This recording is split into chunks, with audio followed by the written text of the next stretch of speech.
Mata Karamajong. Now, yesterday, I had a discussion with the workers' people.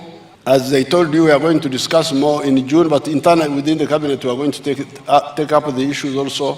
The issue of the minimum job, or minimum wage, the issue of the tripartite, no casual labor. We shall end casual labor. And we are going to lock up all those employment agencies which go between the people, the workers and the employer. We also talked about the issue of the threshold for pay as you earn. We talked about the issue of the foreign labor, the companies which bring foreigners to do work which the Ugandans can do. We talked about the government supporting the labor centers which were being supported by foreigners in the past. We also talked about the low cost of housing for workers. We had a serious discussion and they were listening very carefully because me, I'm not a joker.